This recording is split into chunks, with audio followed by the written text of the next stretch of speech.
Welcome back to the Silent Hill 1 commentary. Are you ready for class, ladies and gentlemen? I know It sounds I like am. you're ready for bed, Lewis. We've been ready for class the last 3 hours. Well, I'm always ready for bed. Well, you know about them professors. The moment you think, okay, now I can leave class, because surely this Well, if is late, right? it's been 15 minutes, we're legally allowed to leave class if we so choose. Walks in at 14:59. Yep. Fuck those guys. Gave me false hope. The bell doesn't dismiss you, I dismiss you. No, I've got a Appreciate the class to thought get does. to in like 3 minutes, so you're gonna Yeah, need to shut so- up. So hell with you think? Now, this red-orange rusty aesthetic for the Otherworld is something that Silent Hill 2 oddly didn't have. Its Otherworld is a lot more bleak and gray. I also hope Harry Mason has his tetanus shot. Yeah, pretty much. The Otherworld in Silent Hill 2 is so bleak and gray that you almost don't realize it's supposed to be an alternate version of the world, you know? So, Use the card key. Use the card key. key card. Is it me or is the text and the font in the item description seems a little stretched? A little. Just in the item Like in descriptions.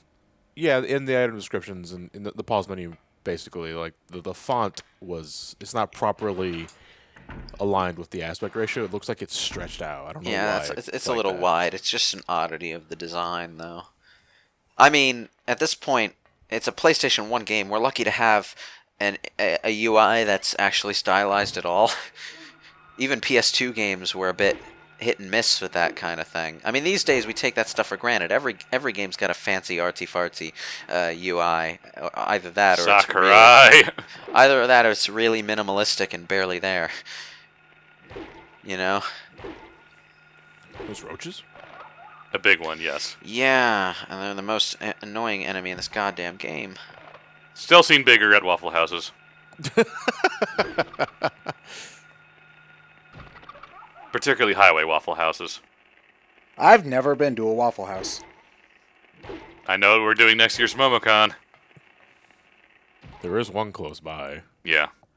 Is it worth it? I never been in there. Not really. It's a place you go to on a road trip and you're up at like 5 in the morning. It's the only thing open, so you go have a breakfast. I thought that was Roy Denny's. Rogers. It's not mutually exclusive. Well, I mean, places like that used to be more prominent, but nowadays there are more places that are open overnight anyway. So, I mean, it's good that there are more places that are open overnight. I mean, the stereotype of policemen always eating donuts kind of arose because that was all they could get for a while. You know? Yeah. If Well, you- at the ass crack of dawn. if you were a yeah. cop who worked at night, you were eating donuts. But, you know, I for one feel a little awkward about forcing the people who are supposed to enforce the law at night to be eating unhealthily. You kind of want them to be healthy, you know, so they can do their jobs. Gotta remember when it was a big deal when restaurants were open until 1 a.m. It's also a similar reason as to why drive-throughs started to become a thing, because places near military bases where they couldn't get out of their cars while on patrolling, so they made drive-throughs so they could get food while still patrolling. So, you might be wondering about the burned out body. Well, You got a shotgun. in the context of Silent Hill 1, the burned out bodies symbolize Alessa, because she is basically a burned out husk at this point.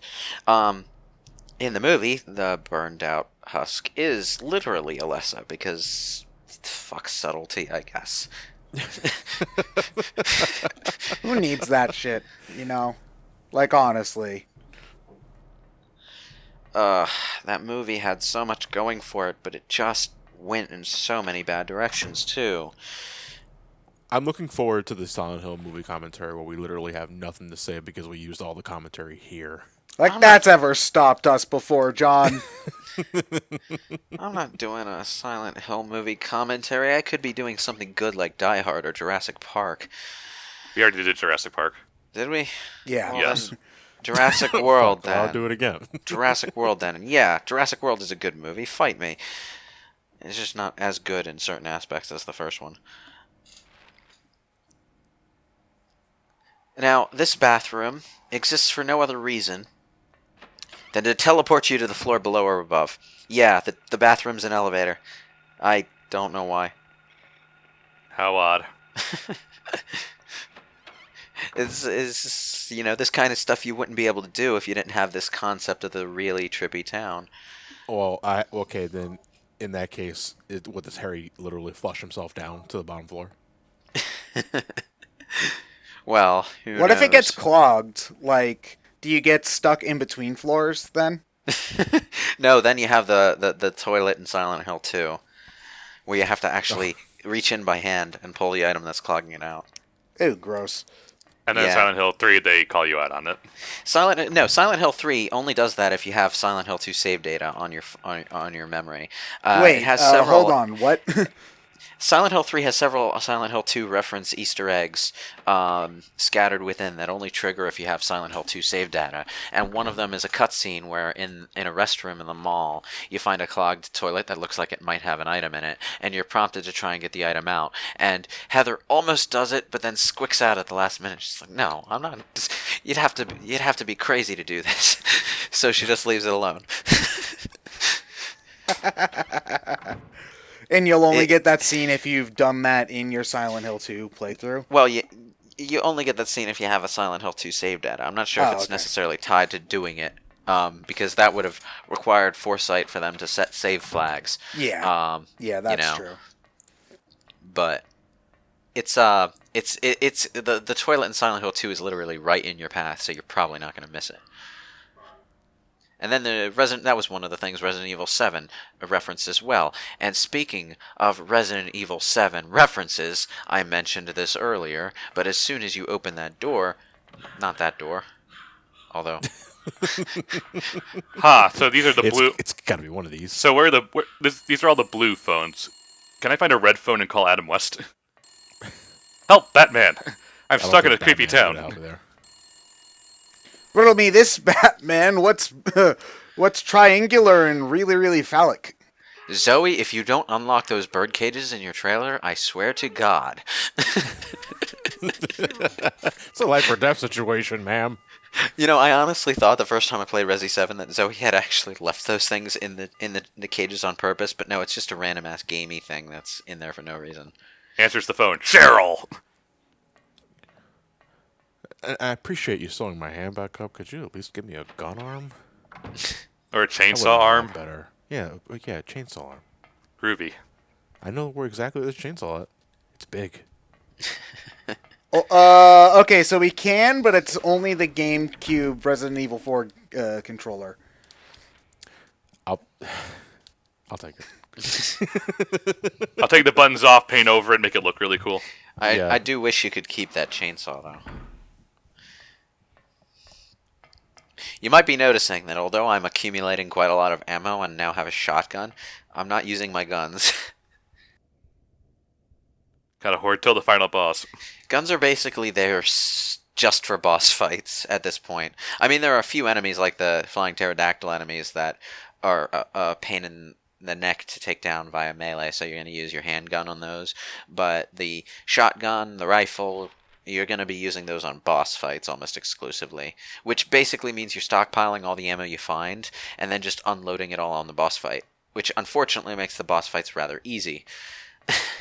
Except for Silent Hill 3, none of these games really have interesting boss fights. Well, I suppose you could. It's one of those kinds of things where I suppose you could, make it so that you're gonna not just, you can decide to try to do it melee, or limit how much ammo you're gonna use or something like that. But that's a very artificial kind of way to add difficulty as well. Yeah. Now, the thing is, in Silent Hill 3, there are unlockables associated with beating certain enemies with melee attacks, though. Like if you beat the final boss with a melee attack, for example. But does that just mean you have to deal the final hit with the melee attack? I think so, yeah. But, there's no health bar, so you can't really dodge it. Oh, okay. But I fought the final boss of Silent Hill 3 entirely with the Maul and Katana. there's a certain place you can stand that lets you avoid attacks. Oh. I mean, it's really finicky. It's hard to get it, and running in and out of attack range when it does certain attacks is still a thing that you need to do. And it's a little difficult to do that because as you can't just spam attacks. You can't just spam melee attacks in Silent Hill 3. There's an invisible fatigue meter going on, and when the fatigue meter runs out, you slow down. So you have to use the maul to deal the first few hits, and then go into your menu and switch to the katana, because the katana's faster even when you're exhausted. So Do not taunt Super Happy Fumble. this is a key item. This is a key item of Legends. The rubber ball you stick in the drain hole. I mean, it works. Glory to the rubber ball. And this just washes the key down to the courtyard. So to get the key, you have to go all the way back down. Remember that drain I pointed out a couple parts ago? Yeah, that's where the key ends up. Told you it was important. How very odd. It's also another perk to this game being all entirely in 3D is that unlike Resident Evil, the interactable objects don't just pop out at you. So you actually do have to examine things with some degree of observational power. Key went down the hole. There was a hole here, now there's not. You're not going to get that reference unless you played Silent Hill 2, like everyone I talked to. Everyone's played Silent Hill 2. I haven't played Is that Silent Hill 2. Wait, is that a threat? Everyone has played Silent Hill 2. It's Silent Hills 1 and 3 that I have to tell people to play. It's a little irksome because, honestly, Silent Hill 3 is the better game. I mean, you know, it's got the cult plotline. It does more interesting things with it than this game does. I'll give it that. It's got the cult plotline, and for that reason, a lot of people prefer Silent Hill 2 story-wise, because Silent Hill 2's got this really esoteric, symbolic, psychological story with basically no plot, which is, you know, very avant-garde and all that fancy critical language, you know, but Something that critics would lick the fuck out of. But I even prefer Silent Hill 3 on a story level because not only is the plot, you know, fairly interesting, but the characters are great. although the voice acting could be better on certain areas. Did they redub? Go on. Did they redub Silent Hill 3 in the HD version as well, or just 2? Yeah, and unfortunately, Silent Hill 3 is also the game in the HD collection that does not give you the option to turn back to the original voice cast, which is bad because the new voice cast is even worse. Wow. Okay. Yeah, because I know that a lot of people don't like Silent Hills 2's new voices because it's basically just Troy Baker doing his Troy Baker voice the entire time. Yeah. So Yeah, it's basically Vincent Brooks goes through Silent Hill. But you know, I tell a lie. Silent Hill 3's voice acting isn't uniformly bad. Heather Mason, and the main villain of the game, and also I would say. No, just those two. Those two are good. But we're talking like a cast of 4 characters here, so that's already 50%. Vincent and what's his name, the detective, both have horrible voices. But Vincent at least pulls it off in a hammy way.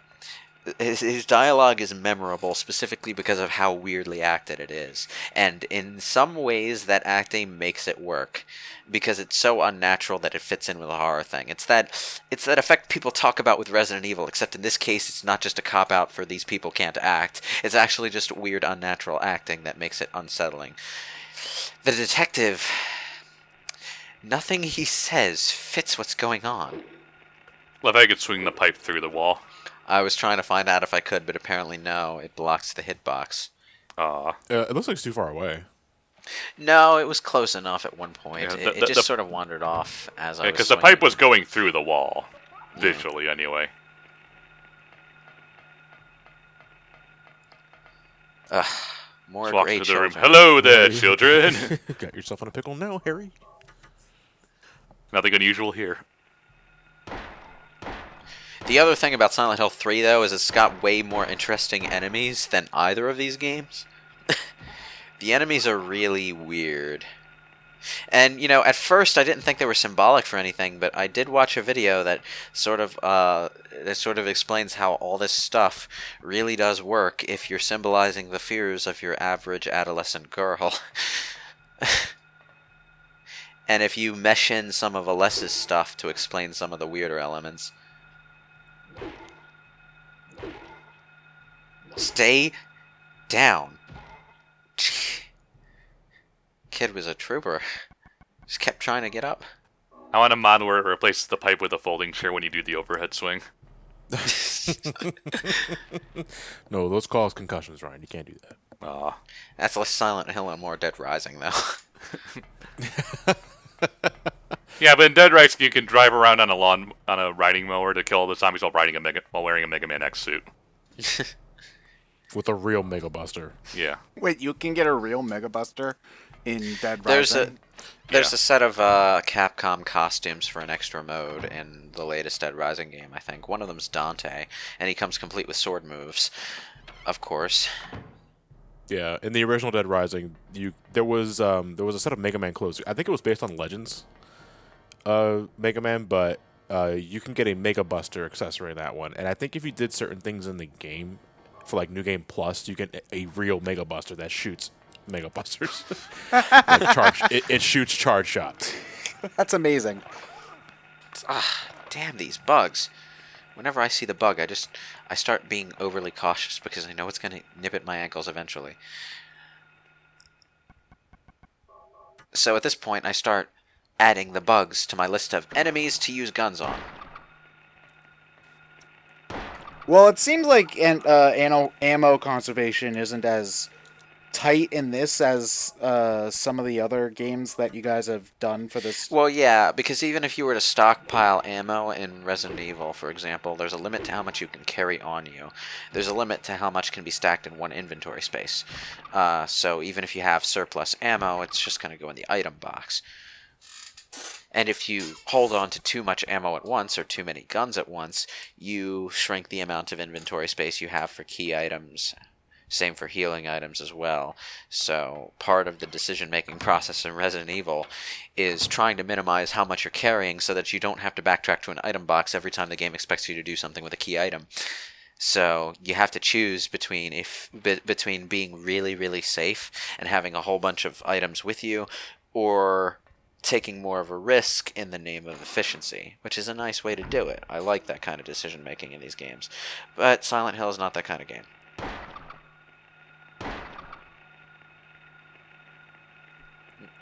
Gotta reload the gun.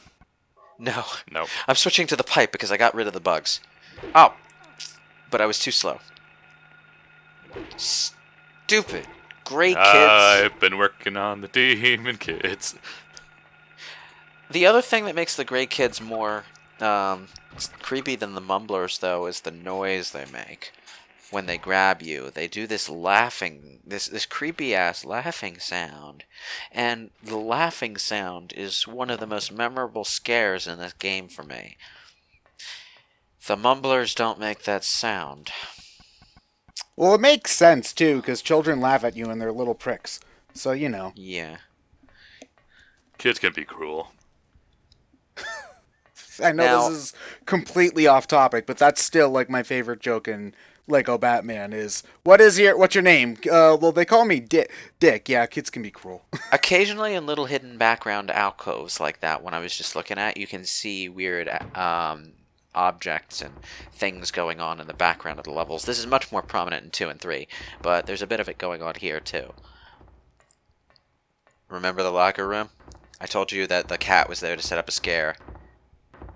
There's something in the locker again. What's in the locker? What's in the box? It's bleeding. There must be something dead in there, or struggling, in pain.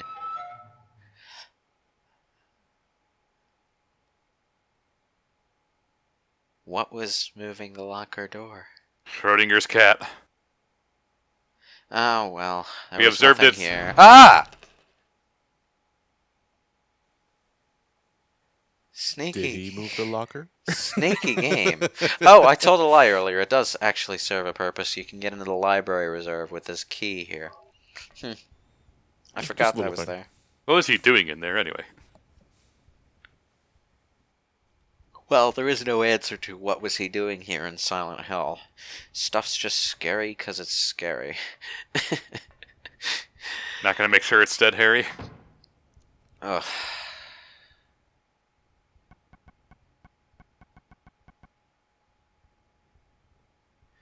I do like how every key has its own individual three-dimensional object. This is going off topic, but increasing the Devil May Cry count by 1. One of the things that bothered me in Devil May Cry 4 was that every orb was the same model, just recolored, when in every game before that, well, no, it was the same in 1 as well. In 3 and 2, the orbs all had unique designs, but they were also, two-dimensional objects in your inventory screen. In Devil May Cry 5, they're giving all the orbs their own unique look, but they're also giving them three-dimensional models. So, yeah, that's pretty cool. It's the little things. I mean, it helps. So When does that game come out? March. Yeah. Okay, so not January. All right. Yeah. January is Resident Evil God 2. forbid. Resident Evil 2 is January. Resident Evil 2, is Kingdom January. Kingdom Hearts 3 is January. No More Heroes.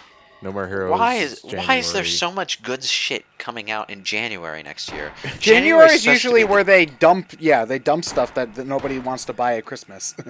It's supposed to be the dead month. Well, January for Resident Evil 2 makes sense because that's when it was released originally. Yeah. I mean, wait, why was it released in January originally? I don't fucking know. Ask Capcom. Well, the whatever it's called, the cycle, I should say, where you buy games was a little bit different back then than compared to like right now. Well, yeah, I suppose so. Inflation wasn't as much of a problem at the time.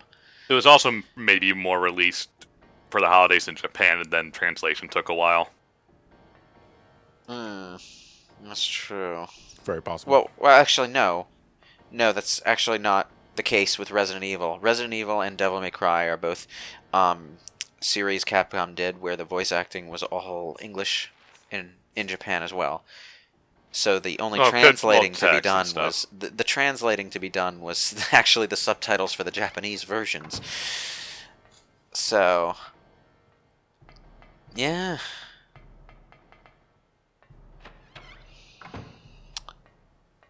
Whew. Man, this level is going on a long time. I've forgotten how long this takes. And progression through the Silent Hill dungeon areas is pretty linear in spite of it having kind of a Resident Evil exploration feel. It's you can generally, with the exception of a few areas that involve puzzles, you can generally progress through things in a fairly straightforward fashion. So it's not all this running back and forth the way the Resident Evil Mansion was, for example. What are we looking for specifically in here? Well, Cheryl. From Mary's perspective, yeah, Cheryl, his daughter. But as far as progressing through, right now, I suppose we're just trying to get out of the other world because, well, I mean, we came here looking for Cheryl because we found a clue that pointed us in this direction for in our search for her. Now that we're here, we're kind of exploring and it's gotten weird. Okay. And I don't think we can go back the way we came. That would be too easy. Now there was written in blood. The monster lurks. So this is a clue. That clue was next to where you found the shotgun.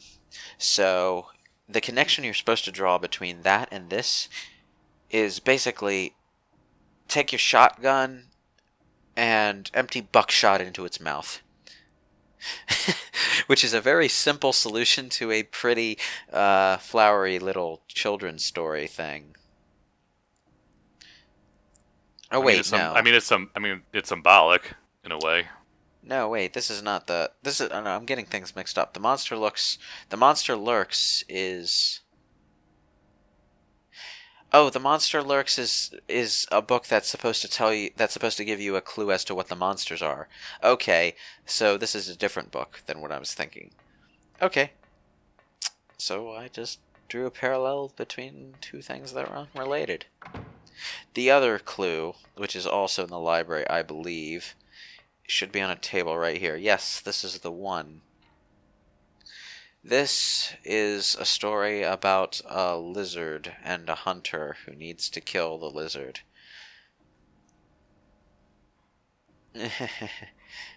Who's afraid of who's afraid of a reptile doesn't have the same ring Okay, as I ain't so afraid of no ghost.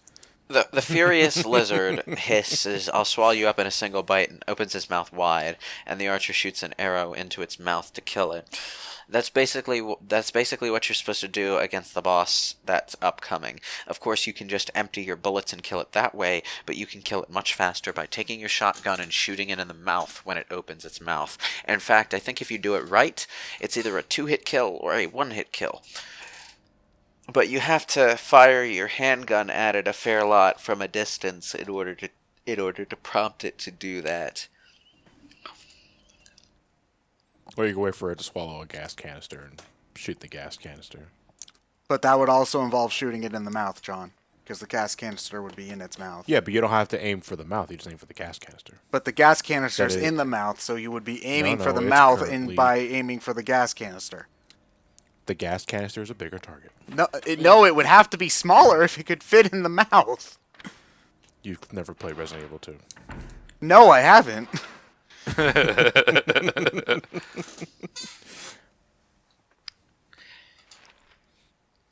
So, now that we have the clue to defeating the boss, I assume we're getting close to it. You assume you recorded this game. I recorded it almost like a year ago, dude. This has been sitting on our backlog for a while. I recorded this during the horror binge, the same horror binge I recorded Resident Evil 7 during, in fact. Yes, we all remember that Twitter timeline well. Resident Evil 7 got me into a survival horror binge like nothing else. And, For like 3 months, yeah. yeah. Lewis's flavor of the month catalog. And Generally indicative of what his Twitter's feed is going to be. And that prompted me to play the Silent Hill as well, and that occupied me for quite some time, and I'm glad it did, because it's now one of my favorite game series of all time. Well, up to the third game. Like, I'll give Downpour some credit, and Silent Hill 4 is very interesting in certain ways. And I will grudgingly admit that underneath the horribly unsubtle elements and overuse of iconic enemy designs, there are some things of interest in the story for Homecoming as well. But after 3, the whole series just becomes sort of a mess. So, yeah.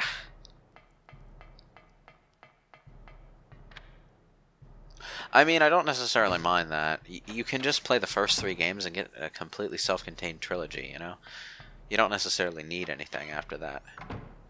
You probably just miss on callbacks and such in the other games. Well, let's see. Silent Hill 4 is the Walter Sullivan story. It has a lot to do with the plot, and it also takes a name-drop character from a newspaper clipping in 2 and basically retcons him into being a major villain. And I say basically retcons as in what he is in Silent Hill 4 does not mesh with what he's written as being in Silent Hill 2. So it's clear that they didn't plan for Walter Sullivan to be important when they made that article. It was just an article that was supposed to foreshadow Pyramid Head's purpose in the game. But, yeah, they did something interesting with him there. But it wasn't planned, so it's not like something that they were setting up in advance. So you're not really missing anything if you stop before that point. Silent Hill Homecoming is random cult bullshit, and Silent Hill Downpour is a new development team's attempt at making a Silent Hill 2 type adventure through Silent Hill. As in something completely dissociated from the cult storyline that's just psychedelic stuff that's happening to the characters who are trapped there. Mixed success, though, and not nearly as good as Silent Hill 2 at that. So, somewhat random question I probably should have asked a good 8 parts ago. Did you edit in the sidebar things, or are those part of the? For... Yeah, that was actually asked in part one. But Oh, yeah, okay. I edited in the sidebars. Oh, okay. Well, I Um, wasn't paying attention then. I always do that. I always do this when I record PS1 games off the PS3 because, like, the black void. Although in this case, it's so dark that no one would have noticed the black void. So maybe I just undermined the game by Well, putting. no, I had to put bars on my game to be consistent. Thank you, Louis, for the extra work. Yeah. Damn it.